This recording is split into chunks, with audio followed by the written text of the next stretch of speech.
a very difficult phase. This used to be a great country.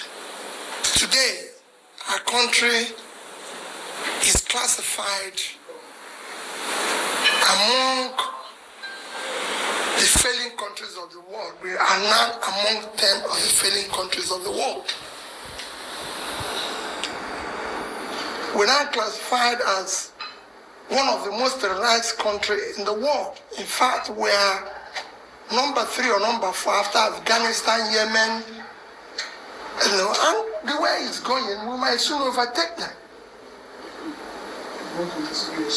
We are the world capital of poverty. Even before the COVID, Nigeria, a country of 200 million, had more people living in poverty than the 2 biggest countries of the world combined, China and India, that is about 2.8 billion. For 200 million, we have more people living in poverty than 2 of them combined before COVID. So you can imagine what it is after COVID. We have one of the highest unemployment rates in the world today. At 33%, which is the unemployment. By the time you combine the underemployment, we're about 55. And worse still, we have about 60% of these are the young ones who are the greatest assets of production and in their productive age, doing nothing.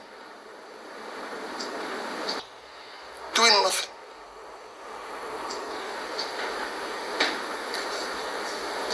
Out of school children, you're the highest in the world.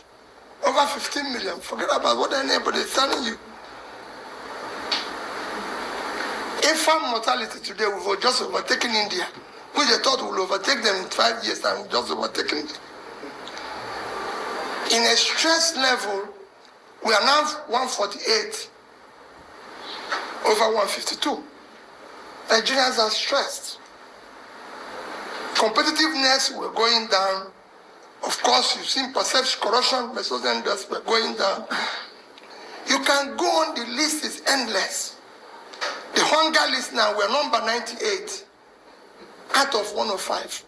Nigerians have been classified as a country now where people spend over 100% of their wage, salary on feeding.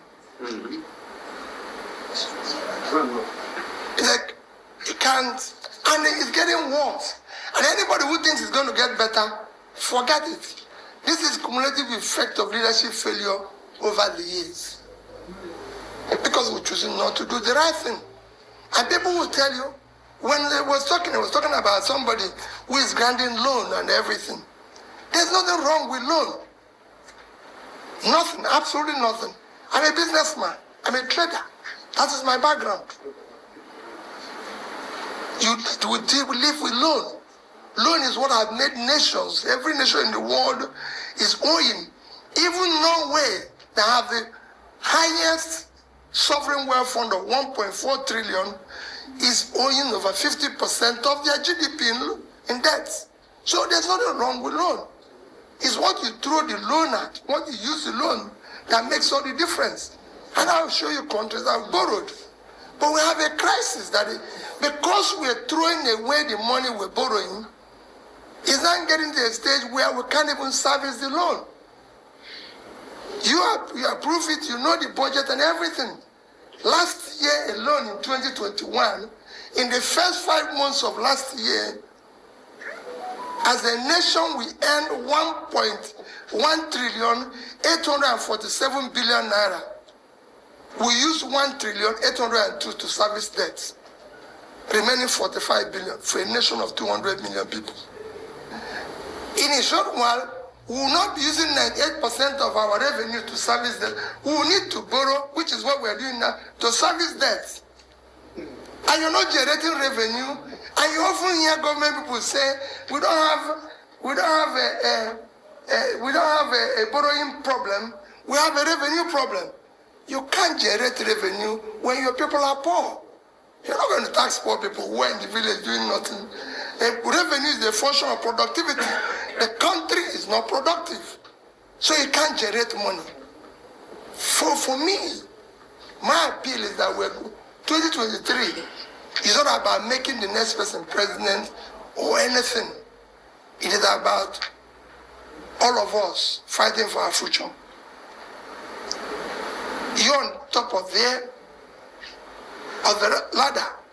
If this country collapses today, it will affect you more than it will affect those who will think that I belong. And it's collapsing. None of you can live here and go anywhere and be street sweepers. You can't. So we need to defend it. We need to do it. It happened to other nations. Other nations have removed their country from consumption to production. It's happened everywhere. Pulling people out of poverty has happened everywhere. I've been to at least over 30 countries that have pulled their people out of poverty. I just came back from Morocco.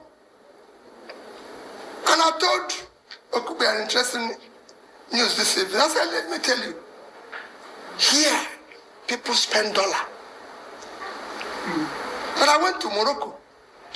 I came back on Friday. I bought BTA. They put it in my card. And I got to Morocco and said, I want $1 cash for. They said, no, you use our currency. I was just telling him, no other country does that. Where you spend another person's currency in your own country.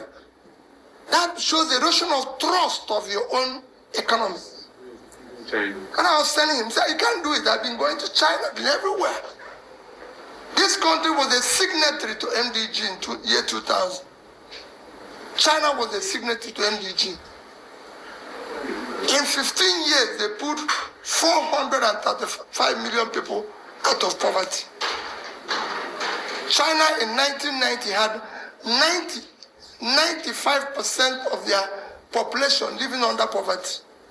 Today they have less than 2%. So is Vietnam. They had about 90-something% living in poverty. Today they have 1.6. So is Bangladesh. They're going down. We talked about loan. Approve the loan. But what is the loan being used for? I was in Bangladesh in 2010. And I studied what they used to borrow money and everything. Bangladesh, as 2010, had a debt. The economy then was $115 billion with a debt of $45 billion, which is 36% of their debt. Their per capita was just about $708, about $700 in 2010. As at that time, Nigerian GDP was 375. Our per capita was $2,250.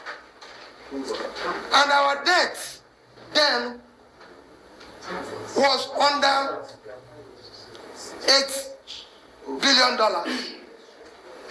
Today, we were owing about the same thing. Today, our debts have moved. So, in the past 10 years, we lost 10% of our per capita, and we've borrowed about 7 to 10 times the amount we were owing them. So something is wrong. We threw away the money. It wasn't invested. It's not productive. It didn't help anybody. Bangladesh today have moved to a GDP of $335 billion with a per capita of $2,050. So they have moved 3 times their per capita. It's getting better. They're pulling people out of poverty. Go and check what they've been able to do over these years. And that's what I'm just pleading with you. Can we build a better Nigeria? It's not about politics. It's not about who becomes president or who becomes governor, who becomes this. We can make this country better. It can work. I'm a private businessman. You can check my background as a trader. been in the corporate world. I've been a chairman and director of several quoted companies in Nigeria. I've been a governor. And I can tell you, I've managed resources. And I know that this country, if properly managed, can turn around in 10 years and be on the path of growth. It's a great country. It has all it takes. All we need is to invest our resources in the right places, cut the cost and waste that is all over the place.